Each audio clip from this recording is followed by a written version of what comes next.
This is a case that women are the focus for many reasons. First, almost all the victims are female. That, unfortunately, isn't unique or new. However, second, the person that sets off this case is a woman. The families, mostly mothers and sisters, kept their loved ones in the focus of the media. They pushed police to get answers. They did not take no's for an answer. They did not simply just lie down and take what the men were telling them. That they were at fault for living high-risk lifestyles. The families kept the victims human. It took an upheaval of the good old boy system for a woman to come in and reignite the cold cases that paved the way for an arrest. But again, this all started with a phone call. Hey all, and welcome back to There's Danger Here. I'm Leilani. And today, we're going to be talking about the Long Island serial killer. Shannan Gilbert disappeared in May of 2010. That night, she called 911, telling the operator she's in Long Island and the people she's with are plotting to kill her. Then, the phone call ends. Next, in Suffolk, was a string of 911 calls. One was a man stating a woman was screaming down the road that she needed help. Then an older woman called, claiming there was a woman outside her door screaming she was in danger. Unfortunately for us, that lady did not open the door. Shannan grew up in Ellendale, New York, with two sisters, as well as another half-sister. She was in and out of foster care, and Cherie, one of her sisters, called her a wild child. Friends say she was caring and intelligent. Graduating high school at 16 years old, she felt that she had to take care of herself, and the easiest way to make money was to be an escort. Her mother said that in one of their last conversations, Shannan talked about how much money she was making and that her clients were doctors and lawyers and people like that. That once she earned her degree, she planned on quitting. Shannan Gilbert left her home in Jersey City on April 30th, 2010, and went to Manhattan. Shannan was an independent escort and went to meet with her driver, Michael Pack. Around midnight, a man named Joe Brewer, a client, he called. He lived in Oak Beach on Long Island and was promising a few hours, prompting the pair to drive over 90 minutes to Joe's house. Michael stays in the car at this point, and around 4 a.m., which is about 3 hours in, Joe comes out telling him that Shannan simply won't leave. Michael told her they should leave, and allegedly Joe grabbed her arm, causing her to freak out and run out the house and down the road. A neighbor, Gus Coletti, reported that just after 5 a.m., she came and was banging on his door. Gus got her inside and told her to sit. The police were on the way, and when he said the word police, he reported that she took off and ran and hid between a car and a boat.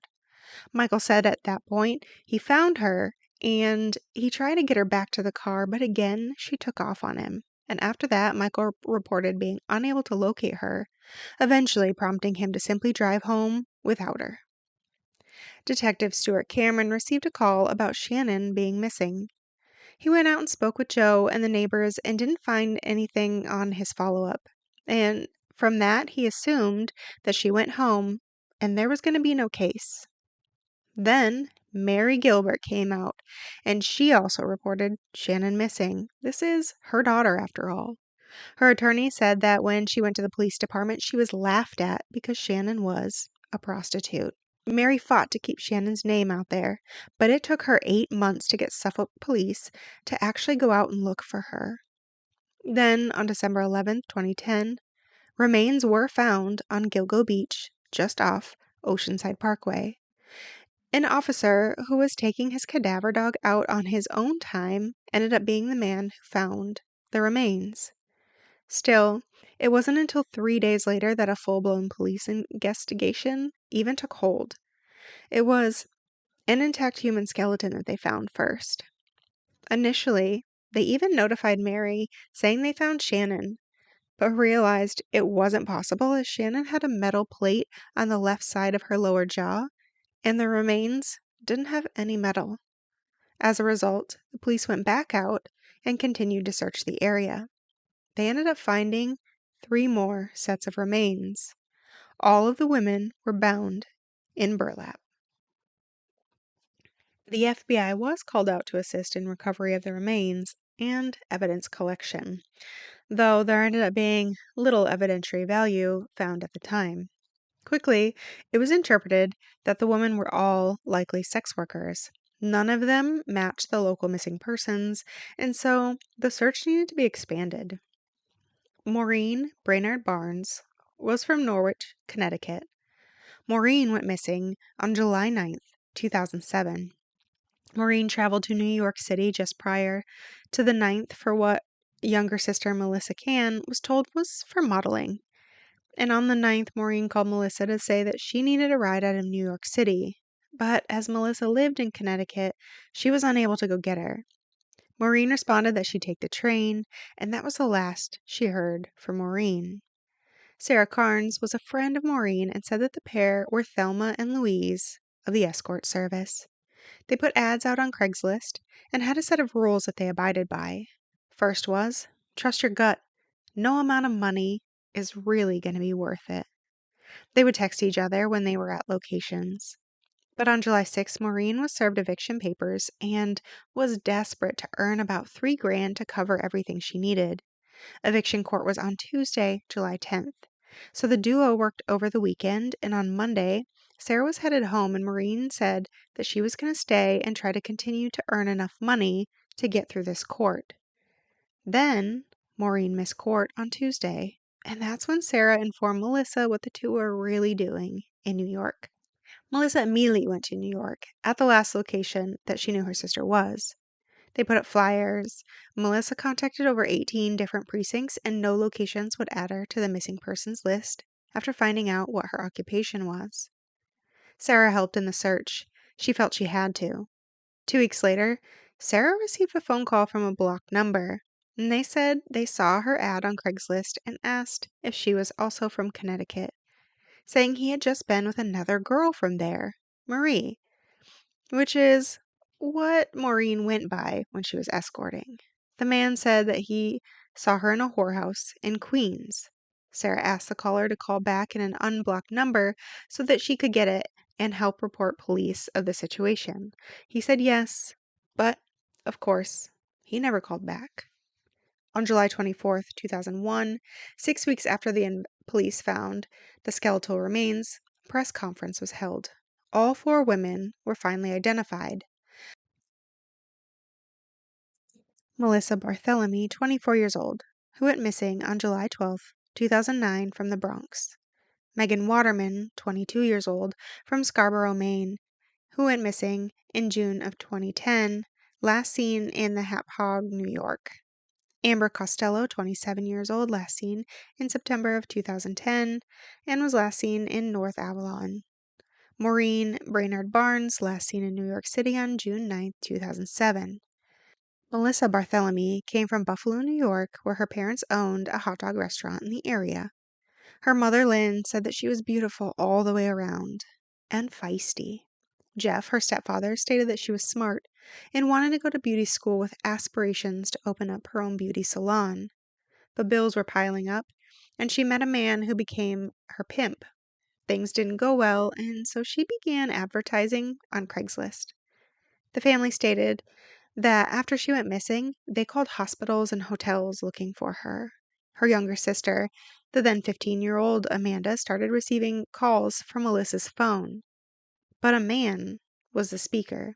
He called about 7 times in total, saying things like, quote, "Are you a whore like your sister?" end quote.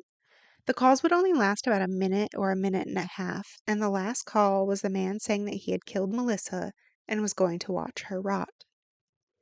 Megan Waterman thought she was safe and nothing would happen to her, that she was working as a sex worker temporarily, according to Sister Amanda. Amanda said Megan was sweet, caring, and just kind, that she was everything you could ever want in a sister. She was last seen on June 6, 2010, leaving the Holiday Inn. Lorraine, Megan's mother, reported that it took Suffolk County Police over a month to even go in to the Holiday Inn to investigate, that they simply didn't seem to care once they found out she was a sex worker. Amber Costello disappeared 3 months after her in September of 2010. She and her sister both lived in New York, working as sex workers. Amber, however, had become dependent on drugs and lived with her boyfriend and another man. Their setup was that when a client came in, the boyfriend, Dave, would come in and pretend to be just angry, which most of the time resulted in her clients just getting up and leaving the money without her having to do much of the work.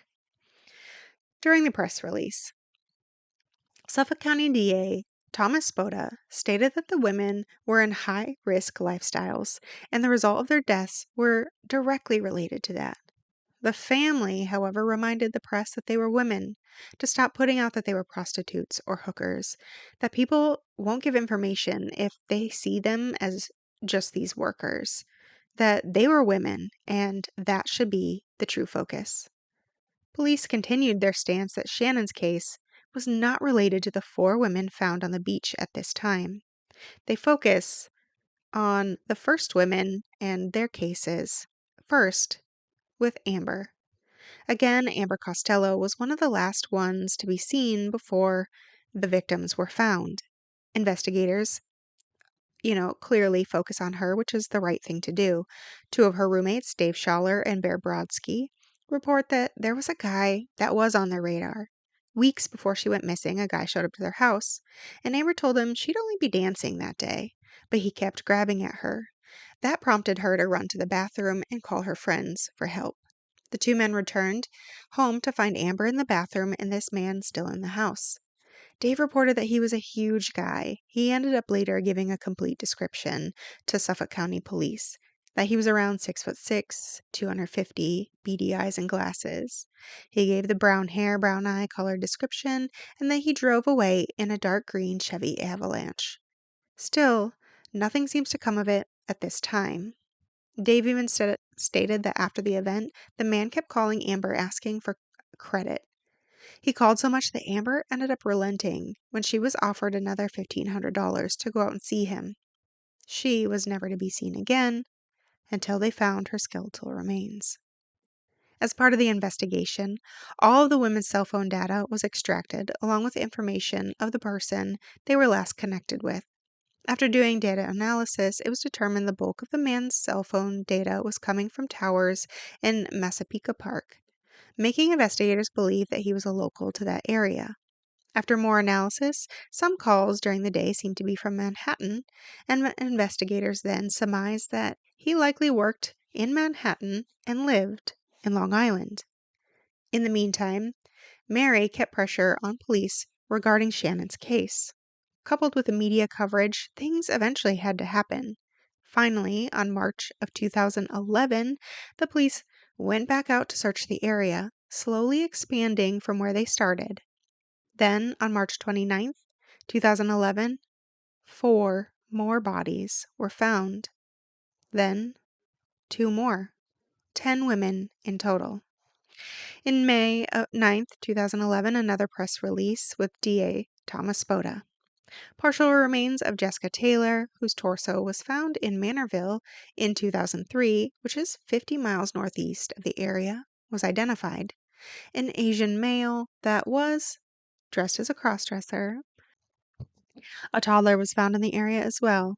The 9th was a bag of extremities, and the 10th was simply a skull. On December 6, 2011, 19 months after she disappeared, once again the search for Shannan was on. This time they focused on the marsh that was right next to where she had been last seen. Police report that they didn't search the marsh before because it was, quote, brackish, end quote, and cold, and that her disappearance was a mystery, and so they didn't dedicate resources to the area as it might have been hazardous to their own police force, which sounds like a really lame excuse to not look for a woman who was clearly in distress. Naturally, when police finally decide to do their jobs, they go out and do the correct thing, and they find her pocketbook, ID, cell phone, and jeans, close to where she had last been seen. More resources are brought out as a result, including vehicles and extra manpower to search the 100-acre marsh. At the same time, it was nearing the anniversary of when the original girls were found, so families came out to the site to pay their respects. The same day, on December 13th, 2011, An 11th victim was found nude in the marsh. This time, Shannan Gilbert was positively identified a half a mile away from her last known location. DA Thomas Spoda reported that she may have accidentally drowned while attempting to make it to the highway, not willing to report this as a homicide. Families come out in absolute disbelief that investigators would be quick to label it as such, with 10 other homicide victims so close to her, and a 911 call saying that people were out to kill her.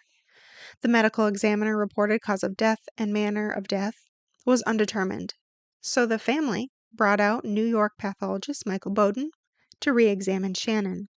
He reported damage to the hyoid bone and windpipe, which suggested strangulation. This is, of course, consistent with homicide.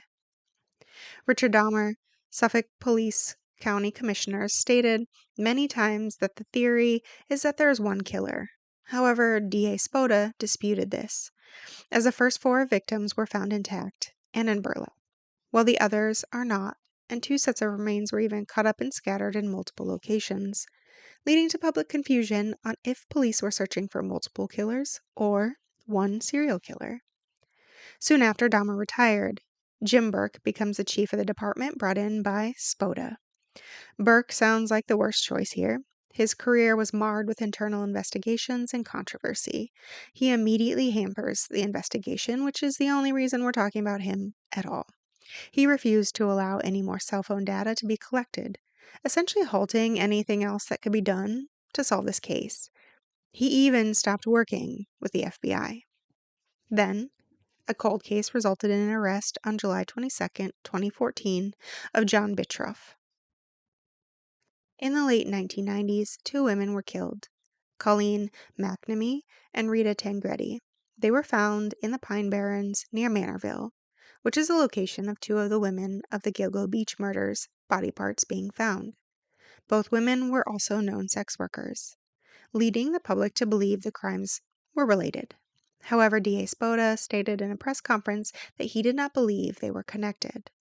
A 3rd woman is suspected to be a victim of John's as well, Sandra Costella, and she was another sex worker who was killed in Southampton. And while he's suspected, he is not indicted on Sandra's case, but he is ultimately convicted of Colleen McNamee and Rita Tangretti.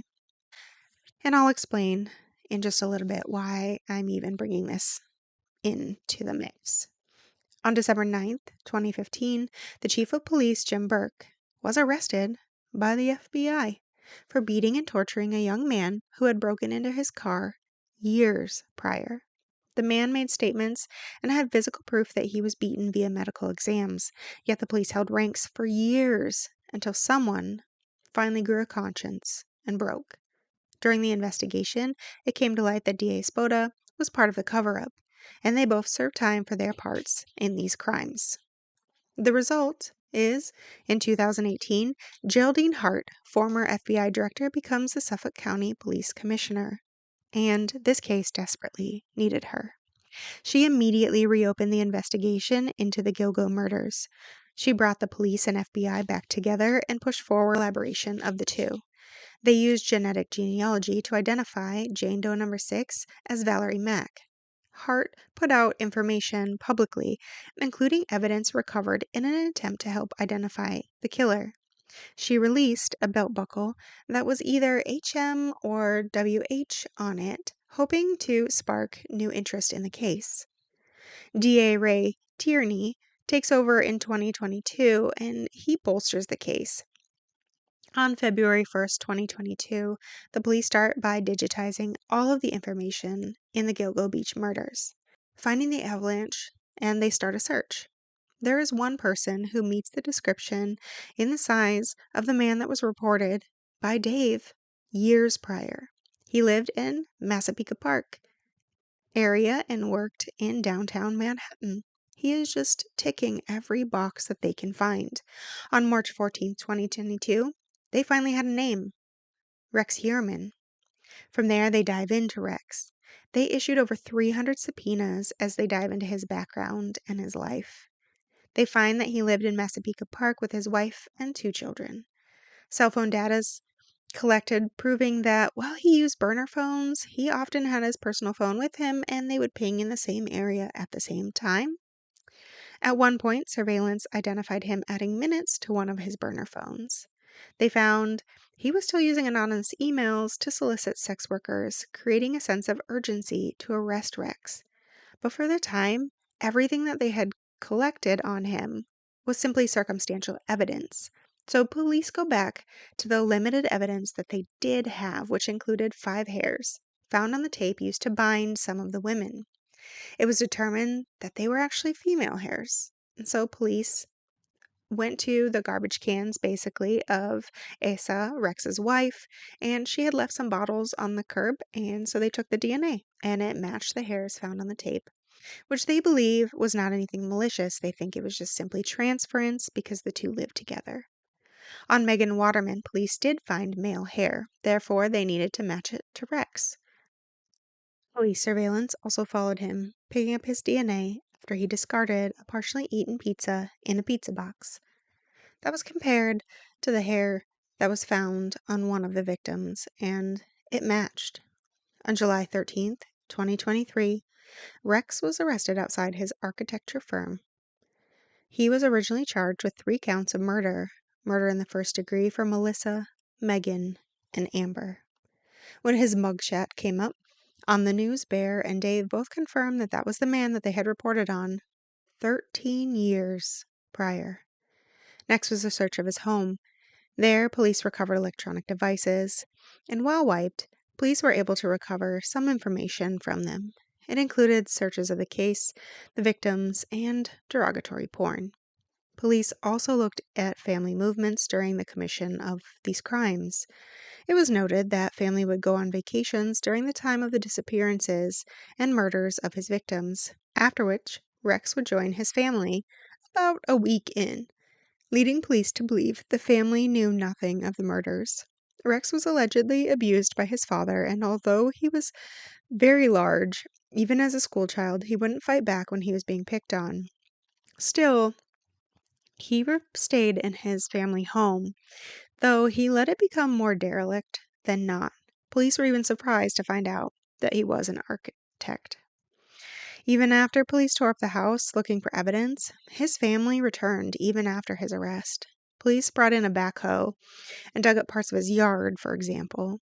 They took out drains. They were looking for any piece of evidence that they could find.